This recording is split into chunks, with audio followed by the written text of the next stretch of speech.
So, when discussing characters in the Tenkaichi series, usually Tenkaichi 3, one mechanic people often mention is so-called -1s, which refer to their supers.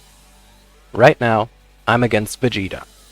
If we're in close range, he uses the maximum flasher and I hold the guard button in the animation.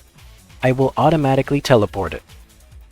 The frame that the user gains back control after the animation, let's call it frame 0, is inside the time window to teleport. I'll explain why this is later. But let's go against Android 17. Here, in order to teleport as Powerballs, you'll find that this trick doesn't work. In fact, you must press guard before the animation even started. If we consider frame 0 the first frame the defender gets back control, that means this would be frame -1. This is where the name comes from. Of course, the further back you go, the longer the attack will take to get to the opponent. In reality, -1s are a range. The range at which the super has its teleport timing before the animation plays. But the backstep is still a very noticeable indicator for your super. So these so-called -1 setups are basically setups at which you end up outside of the step-in range, so the super is performed without the backstep, but still inside the -1 range. But what decides -1 ranges? Well, it depends on when the game gives the defender back control. With the maximum flasher, if we take the first frame after the cutscene, so when the camera changes back to gameplay position, and then count the frames until Piccolo starts to guard, the result is 1, 2, 3, 4, 5, 6, 7, and now on the 8th frame, you can see Piccolo's animation change. This means 8 frames after the cutscene ends, the defender gains back control. If we now check when a close range maximum flasher hits us, we're now on the 8th frame after the cutscene and it hasn't hit us yet. Now, our buffered guard input is recognized and the teleport is initiated.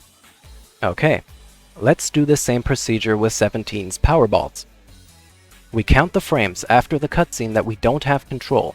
The result is 1, 2, 3, 4, 5, 6, 7, 8, 9, 10, 11, and now on the 12th frame, we see our animation change. We've gained back control. Next, we'll do this at close range again. So here we are on the 12th frame, and as you can see, I've already gotten hit. This means it's impossible for us to teleport the super after the cutscene because it hits us the very frame we gain back control, 1 frame too late. But what is this talk about old Tenkaichi games? Fuck Tenkaichi, we have Sparking 0. How does it work in Sparking 0? Alright, well, let's choose the exact same characters and see how they've replicated this. So, I throw out a maximum flasher and here we have the first issue. The defender fades back into the game, so we can't really tell what's happening. What I can tell for sure though, is that Piccolo's animation only starts to change after he faded back in.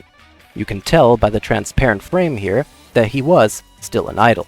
What you can also tell, and what's most important actually, is that when Piccolo is fully faded in and already starting to guard, Vegeta hasn't even fired his super yet. So the whole auto-teleport doesn't work, but you can easily still block it. But what about 17? Well, 17 has the same issue. Once Piccolo is fully faded in, the Powerballs haven't even been launched yet. The developers removed this little time window where the defender didn't have control, which also removed all kinds of -1s in the process. That being said, there's a clip going around right now that actually inspired me to make this video. It's about Broly's Omega Blaster. For some reason, this auto-teleport trick from the older Tenkaichis is actually back. Why is that? Well, let's look at the frame by frame.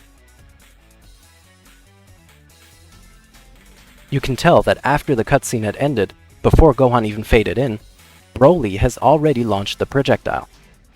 You can tell in this frame that Gohan has now fully faded back in, meaning the player regained control, but the projectile didn't hit yet. The next frame it would have made contact, yes, but the buffered guard press of the player here kicks in and automatically teleports the ultimate. I hope that this will give you a better understanding of why these things work, and why we're saying that this isn't actually new tech, because I feel like this is important to know. Also, show some love for the old games, man. This is crazy depth for a series where roster talk makes up 90% of conversations.